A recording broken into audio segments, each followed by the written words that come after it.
आणि आता बातमी सोन्याची. सोन्याशिवाय भारतीयांचा सण साजराच होत नाही. सोन्याशिवाय भारतामध्ये लग्न होत नाहीत. कोणतंही शुभकार्य देशामध्ये असो त्यामध्ये पहिला मान सोन्याचा असतोच असतो. थोडक्यात काय तर सोन्याशिवाय भारतीयांचं पानही हलत नाही. आज दिवसभर चर्चा होती या सोन्याचीच, कारण हेच सोनं प्रति तोळा तब्बल 85,000 पोहोचले. ऐन लग्न सराईमध्ये सोन्याला ही झळाळी मिळाली आहे. सोन्याचे दर अचानक का वाढले आणि महत्त्वाचं म्हणजे हे सोनं आता आणखीन कुठपर्यंत वाढणार याचे दर. त्याचबरोबर सगळ्यांच्या मनातला आणखी एक प्रश्न म्हणजे सोनं आता खरेदी करायचं की भविष्यामध्ये भाव कमी होतील त्याची वाट पाहायची. या सगळ्या प्रश्नांची उत्तरं जाणून घेण्यासाठी हा रिपोर्ट पहा.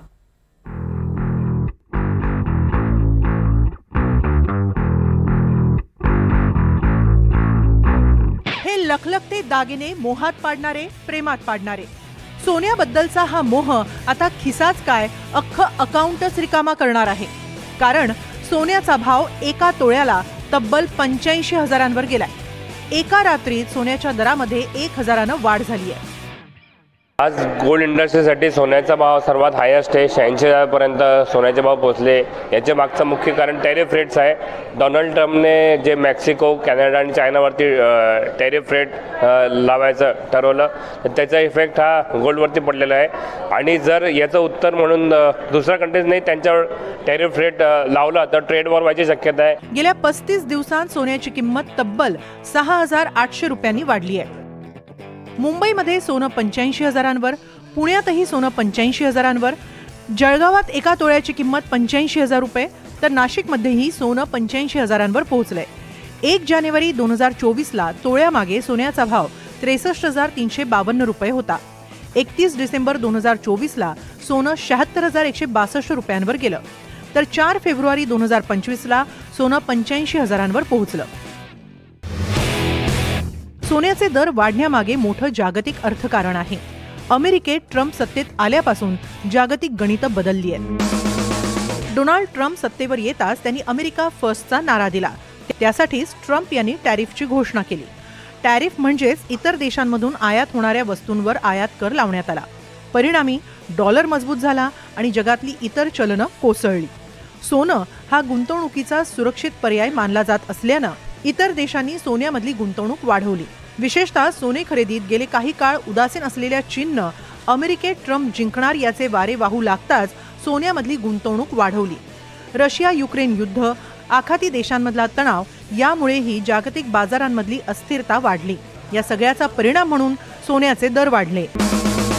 सध्या 85,000 गेलेलं सोनं लवकरच लाख ते 1.25 लाखांचा टप्पा गाठण्याची शक्यता आहे. बँकांमध्ये आज 8% व्याजदर मिळत आहे. चांगल्या चांगल्या बँकांमध्ये आज 8% व्याजदर मिळत आहे. म्हणजे रेप्युटेड बँका, मी नॉन स्टँडर्ड बँका किंवा पतसंस्थांचा विचार करत नाहीये, तर तिथे जो 8% परतावा मिळतोय. आरबीआयचे जे बॉन्ड्स आहेत, फ्लोटिंग इंटरेस्ट बॉन्ड, की ज्याच्यामध्ये लोक पैसे गुंतवतात, त्याच्यावरती सुद्धा जवळपास 7.25 ते 8% परतावा मिळतोय. आपण आता जर 85,000च्या किमतीवरती 8%ने 2 वर्षाचा परतावा जरी ऍड केला तर 2 वर्षामध्ये सोनं हे 1,10,000 पर्यंत जाऊ शकतं, नुसतं व्याजाच्याच कन्व्हर्जन मध्ये जर विचार केला तर. आणि सोनं हे बँकेच्या व्याजापेक्षा जास्त रिटर्न देते गेले कित्येक दिवस. कारण बँकेचं व्याज हे जनरली म्हटलं जातं की ते निगेटिव्ह रिटर्न्स असतात जर तुम्ही इन्फ्लेशनच्या प्रमाणात बघितलं तर. आणि सोनं मात्र इन्फ्लेशनच्या इतपत किंवा इन्फ्लेशनपेक्षा जास्त रिटर्न देणार आहे. आणि त्यामुळे लोकांना जर काही चांगला परतावा मिळवायचा असेल, सुरक्षित परतावा मिळवायचा असेल, तर त्याकरता सोनं हा एकमेव पर्याय आहे. आणि त्यामुळे सोन्याला मागणी वाढते आणि त्यामुळे सोन्याचे दर वाढत आहेत. सगळ्या हेज फंड्सना असू दे, सेंट्रल बँकांच्या स्वतःच्या गरजेकरता असू दे, त्यांनाही त्यांच्या मनातल्या सगळ्या ज्या काय भीती आहेत त्या जर बाजूला सारायच्या असतील तर त्यांना सोन्याच्या व्यतिरिक्त आता तरी पर्याय नाही. भारतात या सीझनमध्ये 80 लाख लग्न होणार आहेत. एप्रिल मे मध्ये लग्नाचे बरेच मुहूर्त आहेत. अशावेळी सोनं खरेदी नेमकी कधी करायची असा प्रश्न अनेक भारतीयांसमोर आहे. सोनं खरेदी कधी केलेली फायदेशीर आहे? Any time is good time. तर सर्वात प्रथम गोष्ट म्हणजे भारतामध्ये सोनं हे कधीच घेऊन विकण्याकरता विचार केला जात नाही, ते लॉंग टर्म ठेवण्याकरता विचार केला जातो. म्हणजे ज्यांनी 2000 साली सोनं घेतलंय 4,000 रुपये 10 ग्रॅमनी, त्यांच्याकडे आजही ते सोनं आहे 80,000 रुपये 10 ग्रॅम झालं म्हणून ते काही जाऊन विकलं नाहीये. आणि लग्नामध्ये दिलं जाणारं सोनं तर वर्षानुवर्ष ती वधू ठेवणार असते स्वतःच्या गळ्यामध्ये किंवा हातामध्ये किंवा शरीरावरती किंवा ठेव्याच्या रूपाने तिच्या पेटीमध्ये, दागिन्यांच्या पेटीमध्ये. तर सोनं हे कधीही घेण्याला चांगलंय. थोडंफार थांबलं तर थोडीशी करेक्शन जरी दिसली तरी फार मोठी आपली बचत होणार नाही. पण एकदा जर का चुकून हातातून सुटलं आणि विविध कारणांमुळे, आता जसं परवाच्या दिवशी रविवारी ट्रम्प साहेबांनी आपल्या म्हटलं की मी 3 देशांवरती टेरिफ लावण्याचा विचार करतोय, त्या विचाराच्या नुसत्या त्यांच्या घोषणेमुळे सोनं जवळजवळ 3,000 रुपयांनी गेल्या 1 आठवडाभरामध्ये वाढलं.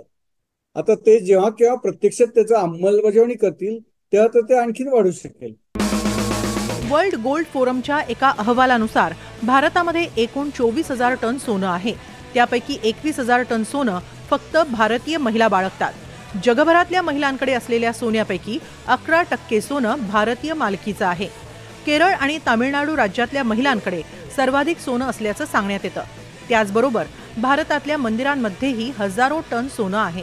सर्वाधिक सोनं असलेल्या देशांमध्ये भारत 8व्या क्रमांकावर आहे. सोनं हा जगभरात गुंतवणुकीचा सुरक्षित पर्याय म्हणून पाहिला जातो.